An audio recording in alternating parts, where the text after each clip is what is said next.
So we're back. No new roads, no music, nothing like that. Just wanted to, I guess, vent, and I have some time to kill. So the other day I go to work, and they got this new guy starting. Well, this was yesterday. Y'all met the Crown Victor in my previous video there.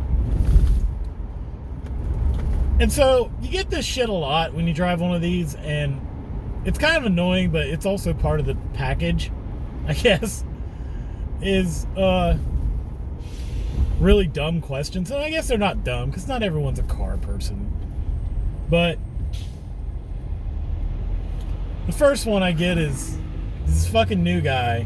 Literally first fucking day. Like, just shut up and listen to people. No one wants you to be, you're not going to be anyone's friend. Like, it's your first fucking day. We doubt you're going to be there for a week. Like, shut the hell up. No one wants to talk to you. Just learn your shit.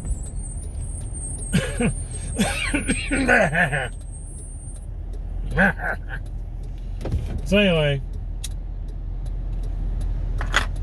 show one of the co-workers there.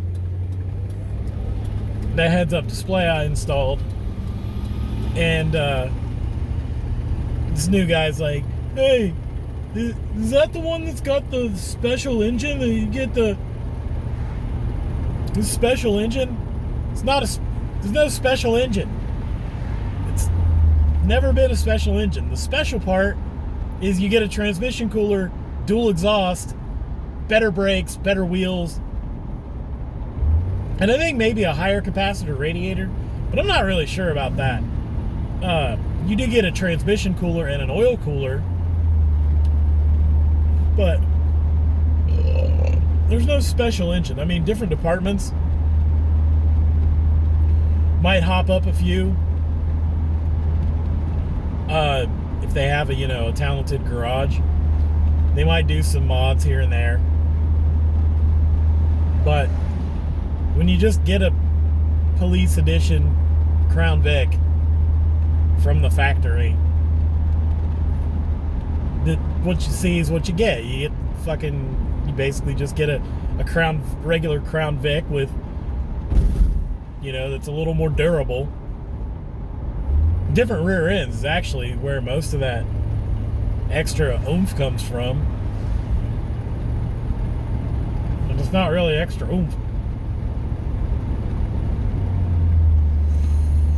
You get different, like the civilian one I think has a 273. I actually haven't looked at the rear differential to see like what it is, but it's probably somewhere between a 305 and a 370. Depends on what the department wants. With the way it likes to go, I think it's more of probably somewhere in the middle.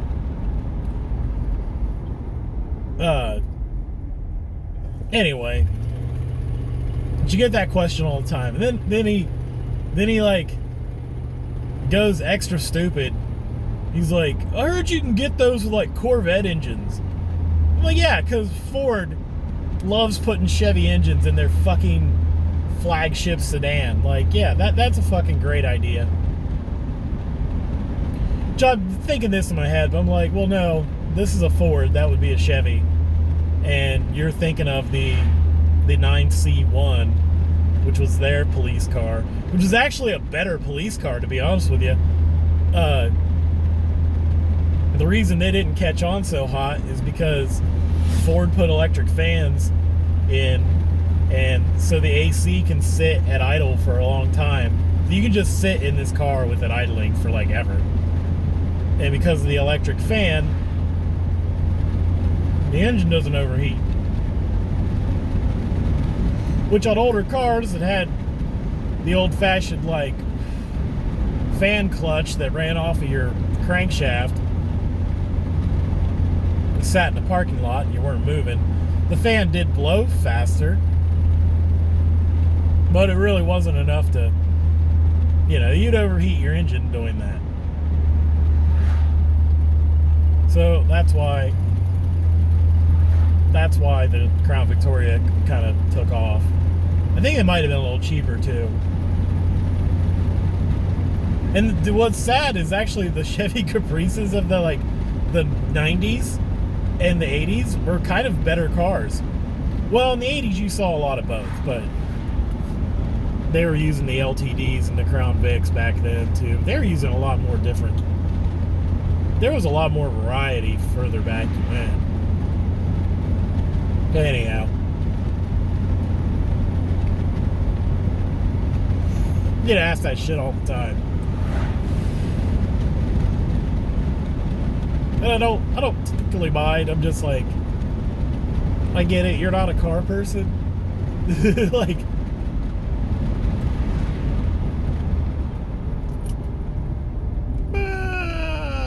I feel like I need to change my brakes, but I just had my tire off like a week ago, and they're fine.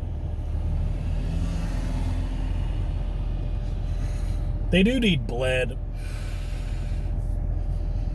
Because, like, the first time I ever, well, the second time, well, when I initially had to, like, basically, see, what had happened was the parking brake rusted all to shit. And then the shoes inside the drum in the back, even though it's a disc brake, there's a disc, and then there's a drum that the disc is attached to. It's all one piece, your rotor, right? And your actual parking brake works like drum brakes. They're inside the rotor with shoes, just like drum brakes would be. And, well, those sons of bitches fucking fell off their mounts because the mounts rusted out. And they clanged around inside that drum for God knows how long. Well, not very long. And then they found their way out, destroying the back plate and the ABS sensor in the process.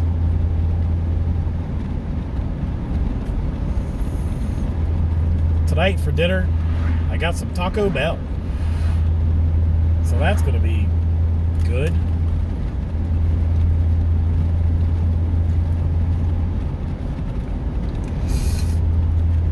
And I just spilled Pepsi on myself. That's great. Anyway.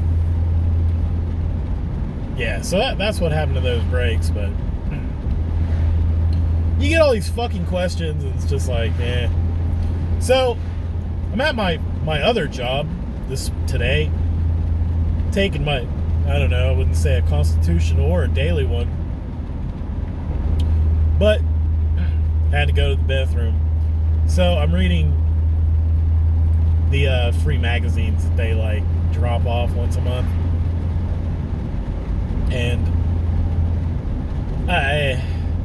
so I'm reading this one, and they're talking about Ohio's first black-owned craft brewery. And this fucking guy, he has to be playing it up.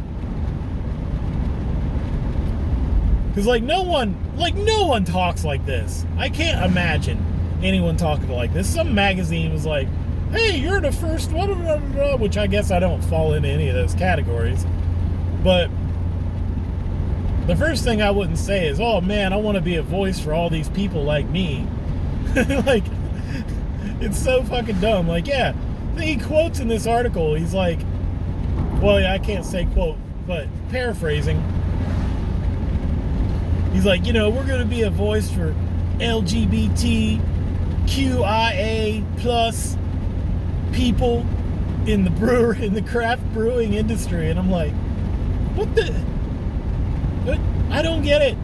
Do you need a voice?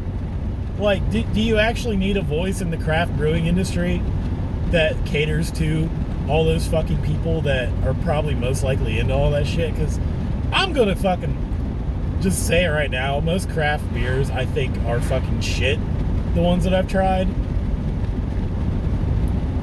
And they taste like dirty socks and fucking sewage or bread. Which, I mean, I guess bread is about as best you could hope for, but... And I'm not a big beer guy in general.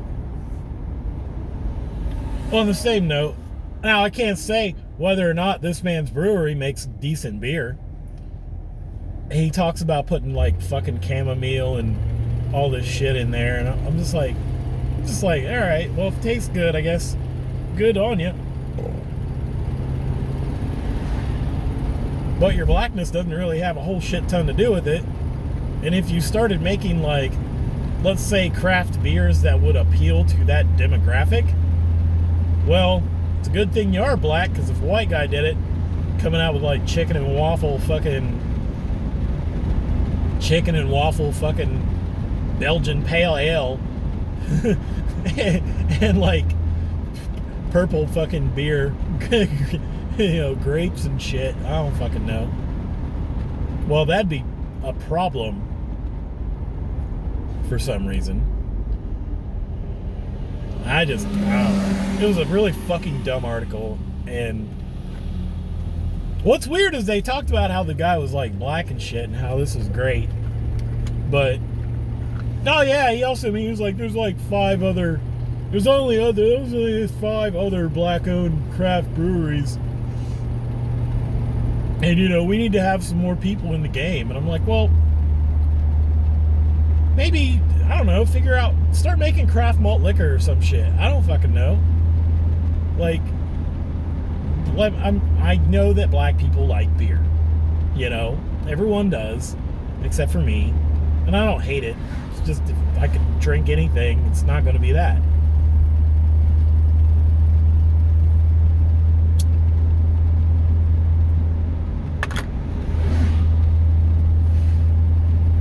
But it's hard for me to understand the fucking obsession.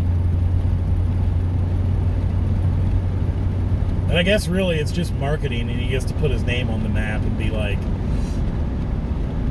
support a black-owned business and all that shit. And, it'd be the last thing I thought about when I went to go buy anything. It's mainly like, can I afford this? Do I need this? And what are the features?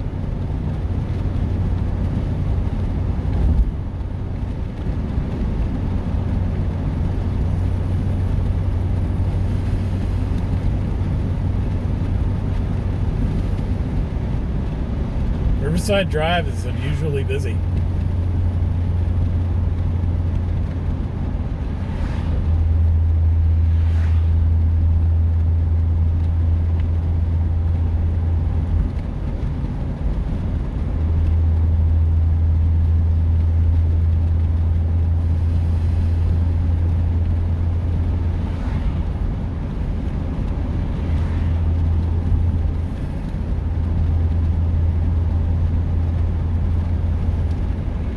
Not even that hot. I don't know why I'm running my AC.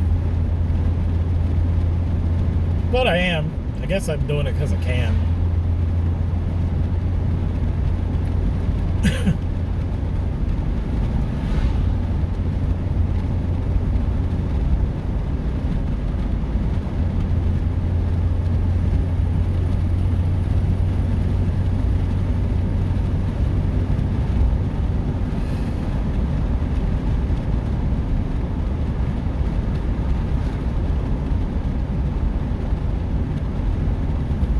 Yeah, one of these days when it's snowing, I want to go up Martin Road.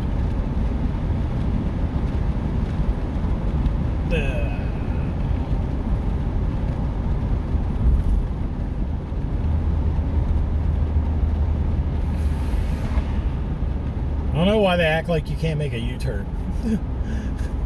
Because you most certainly can make a U-turn in a roundabout. It's round for a fucking reason.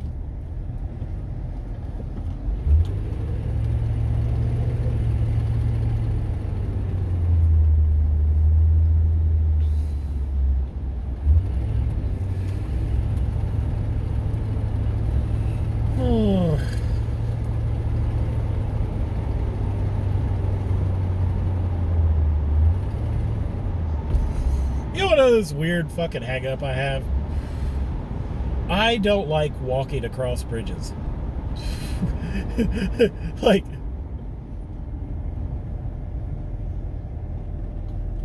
you might have saw that big suspension looking bridge in the camera there.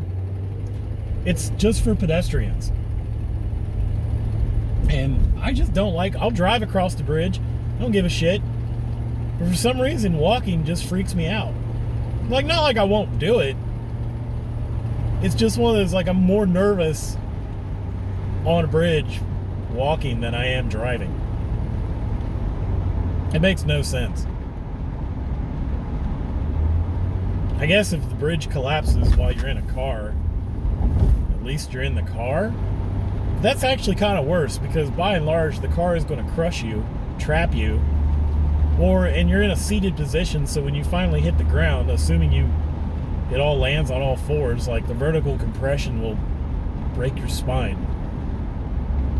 Whereas if the bridge collapses, you can, maybe jump and swan dive into some shit.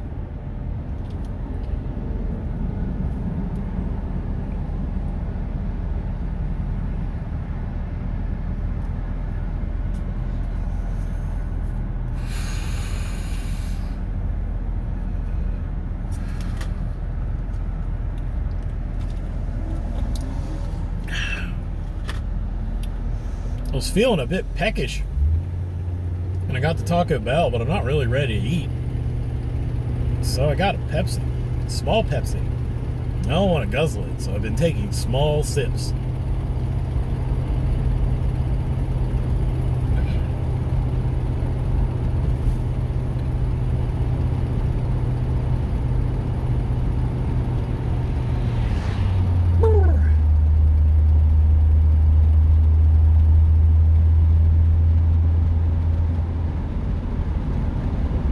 You'll remember this from the one of the snowstorm videos. This was all one big snowy fucking surface. That was fun. Going to be even better next year, assuming we get any snow. Which, I mean, we got like 2 decent storms, 2 or 3 decent snowstorms this year. Yeah, we got Christmas, which was awesome, but I didn't get to drive in it. And then the 2 others that happened when I was filming, which was a great chance of luck. I always harp on these fucking winter tires. I'm gonna get some winter tires. Go out and can find the fucking hills and drive on those bitches.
Summit View Road. I bet that one's good too. But I'll save those ones for winter time.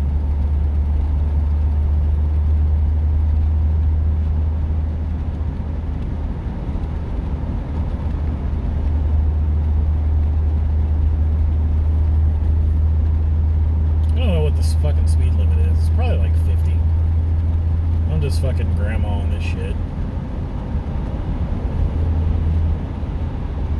Get my big orange Ram.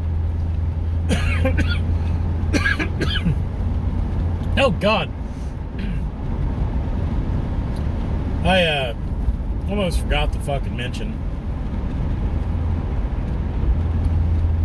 Well, I think all the padding in my fucking driver's seat in this car has been beat to shit, which is going to happen after, it's, well, we're a 10-year-old car now. And it probably had some fat cop sitting in it for the first fucking couple years of its life. And then God knows who, and then me. I'm not big, but I think this seat's about fucking busted. So I'm thinking about getting some seat covers and some pool noodles and cutting them to fit, making a new cushion, which I think would probably be quite comfortable. Get in the fucking slow lane since I'm just kind of cruising.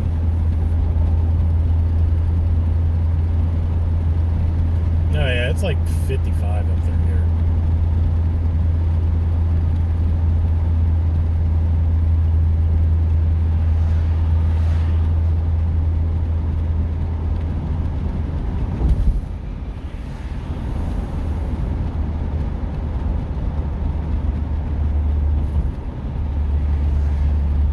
Apparently, they have a new fucking exhibit at the Columbus Zoo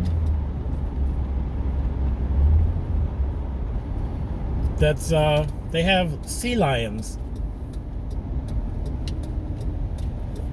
Which I think is kind of cool. I like sea lions. They're like dogs. Dogs of the sea. They're like sea puppers.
Oh yeah, I didn't know they had a fucking golf club.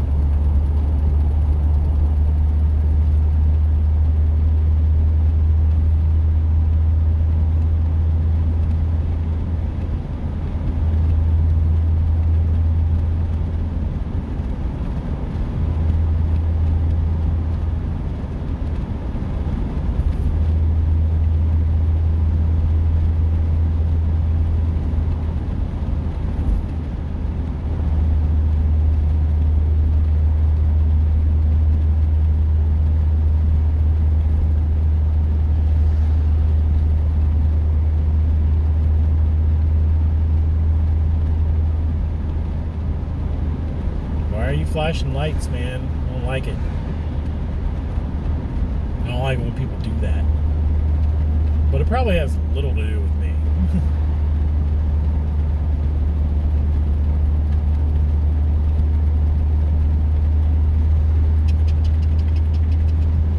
This is like little exhaust leak. I don't know if I really want to fix it at some point or not. I kind of like it sounds. It's just, you're driving around and just hear this like, it's like a little choo-choo train. Chugga, chugga, chugga, chugga, chugga, chugga, chugga, chugga.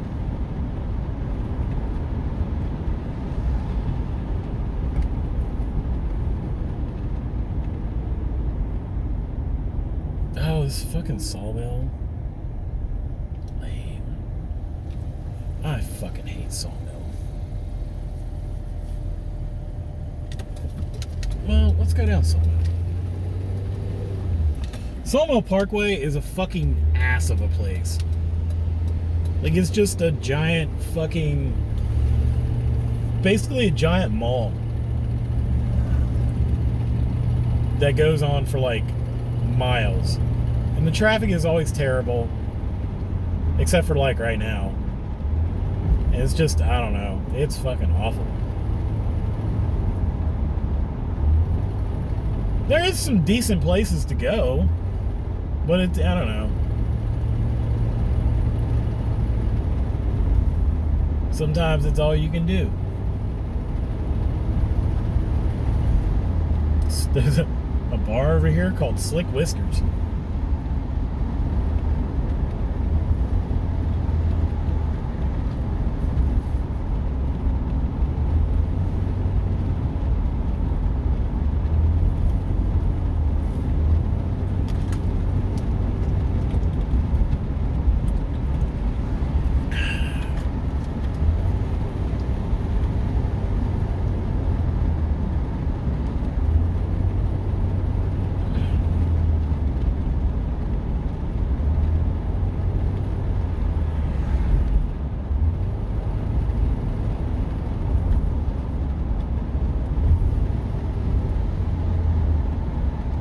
Sitting here looking around and shit. I should really be watching the front of things.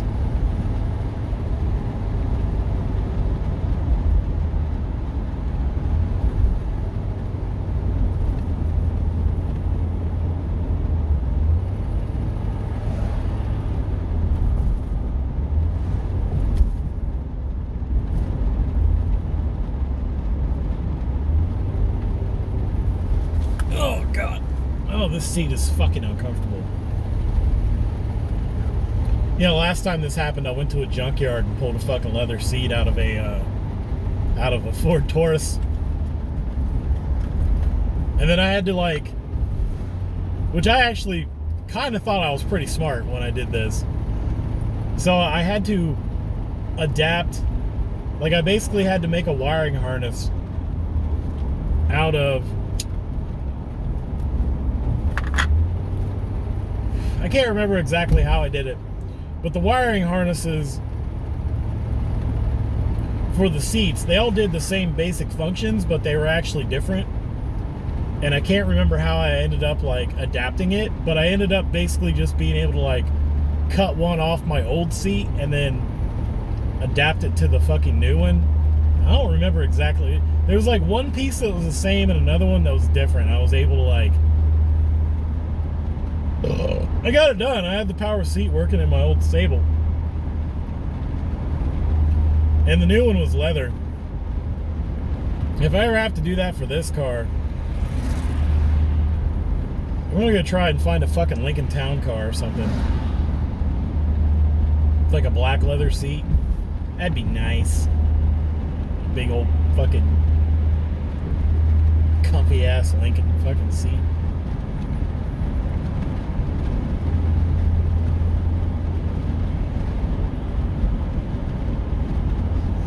Problem is, their seats are different. I mean, I'm sure they'll bolt in because it's the same fucking frame. But I'll probably have to adapt the fucking wiring harness for that too.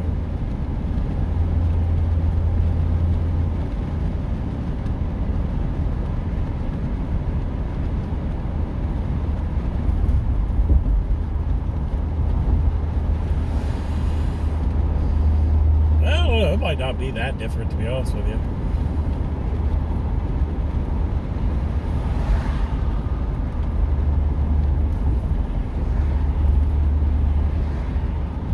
At least now I have a van, so I can, you know, well,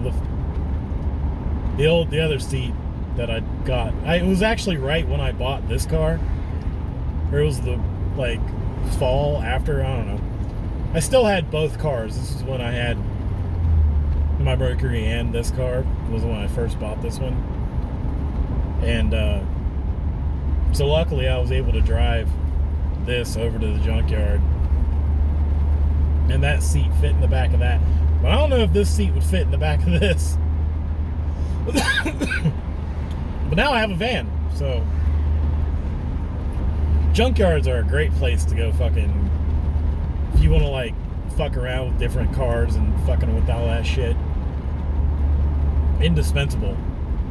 Especially if you have a used one, you're missing like little odds and ends and shit like that. I found all kinds of good stuff, like the cap for the fucking rear view mirror motor fucking button, like stuff like that, like little like door, like the little door fucking slots that go over the thing. Just all kinds of shit.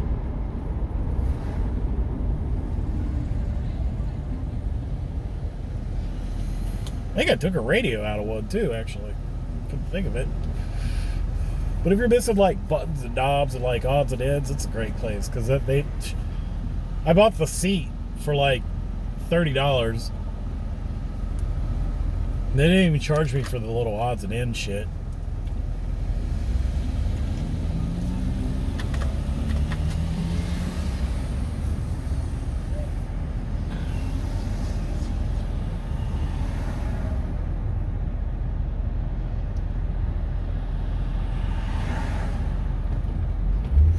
I pulled something out of a fucking Crown Vic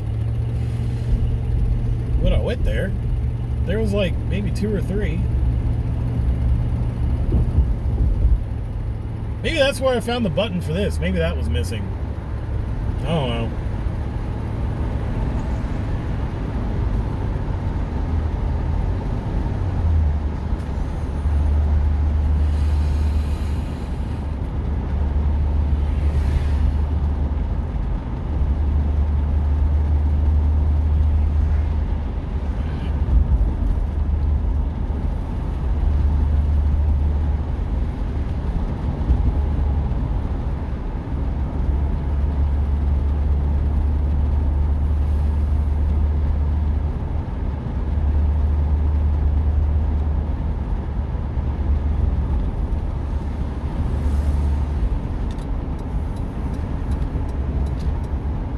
Ollie's Bargain Outlet. I should try Bargain Outlet sometime. There's a Piata right here on the right. Man, I really want to try Piata. Never had it. It's like Chipotle for Italian food. And I like that concept quite a bit.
Moretti's is. Oh yeah, that used to be Iacono's, I think.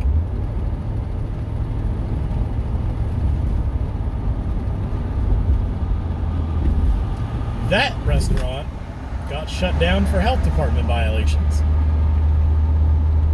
Which, to get to the point where the health department actually like says, nah, you need to shutter this shit. Pretty fucking bad. Because usually they'll find like 1 or 2 things. Even if they find major shit, they'll be like, all right, well, we'll be back in, 7 to 30 days. Fix it. Get it, do this different, whatever. So you do it, and then they come back, and then they're like, all right, you're good.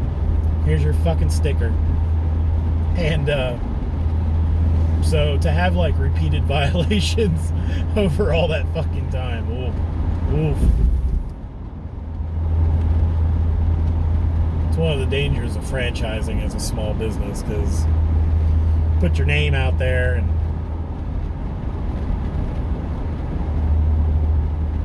they're like, yeah, you can use my name, and then they fucking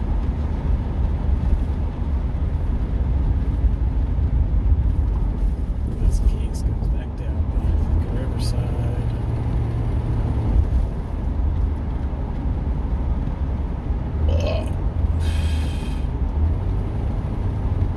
Oh, we'll actually be coming up on a landmark here.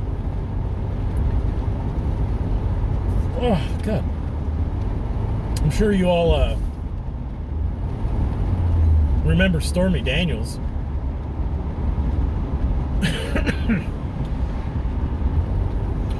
Famed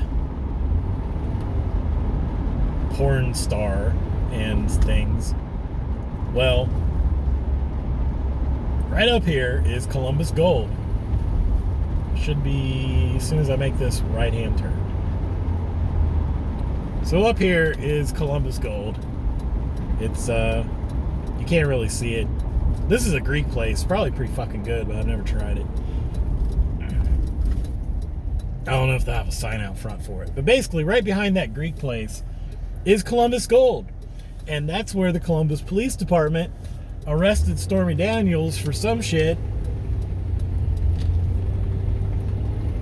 I don't remember what. But. And then there's this, I don't know why they have a vanity sign there. I'm guessing they have another, oh, it's a separate strip club.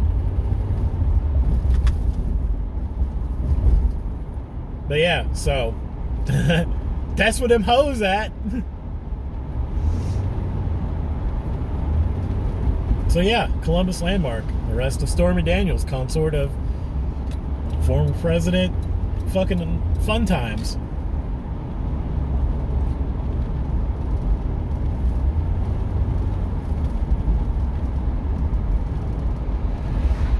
Oh man. I'm excited to I didn't check my stocks Saturday. So I was being lazy.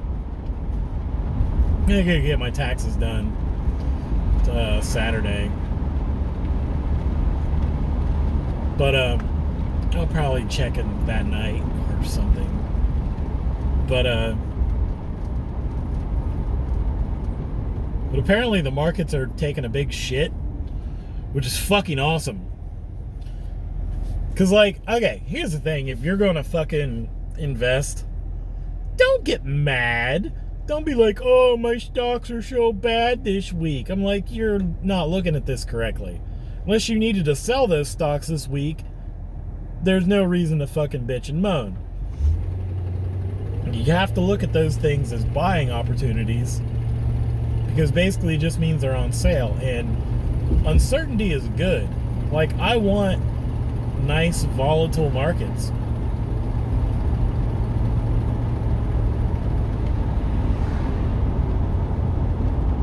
Like, when everyone takes their money out of the market, that's when you put your fucking money in. And if you don't understand that, you're gonna lose your fucking hat.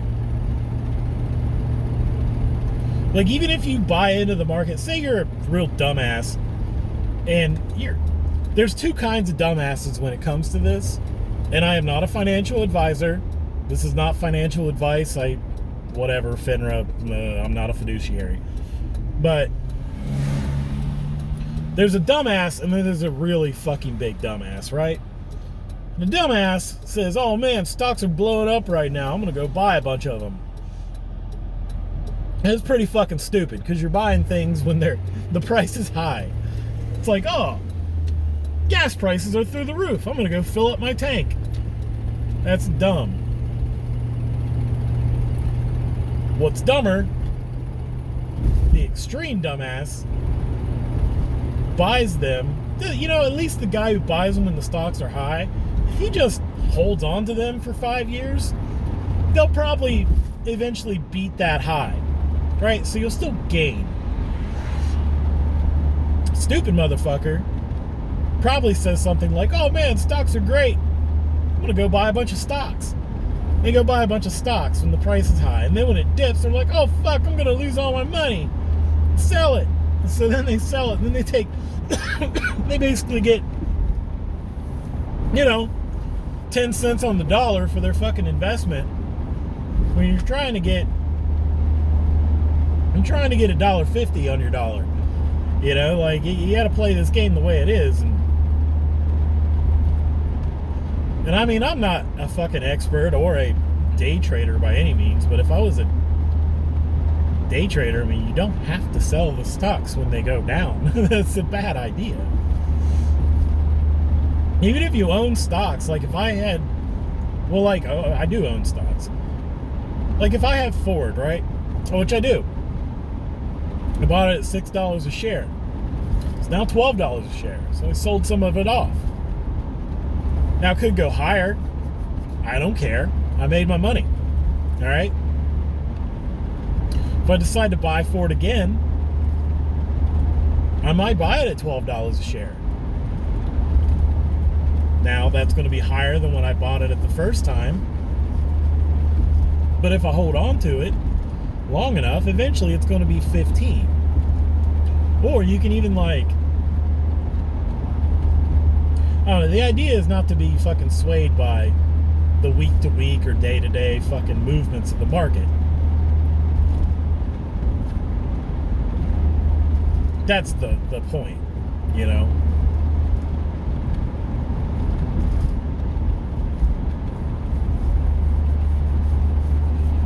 I need to get more exposed in other areas. Because right now, I don't know, I mean, I'm pretty semi-diversified, I would say. I'm not in all the asset classes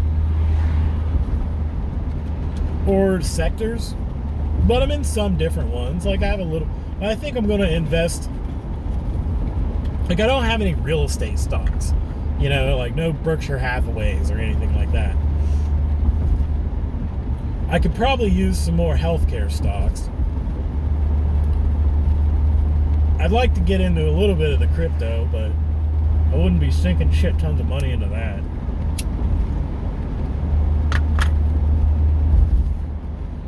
The idea would be, if there are 50 different kinds of stocks you could buy, I would want to have 50 different positions in each one of those. So like, that way you have a broad portfolio that's always going to be going up and down. So even though you might not be making like doubling your money every year, you want to make a nice 10% return, you know? Something that beats inflation. A lot of people always poo-poo on that and they say, well, buy guns and ammo, which is not a bad fucking idea, and they are investments of a sort.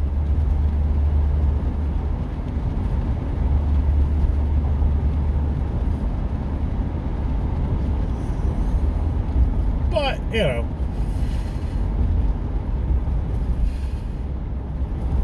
well, we'll go ahead and here.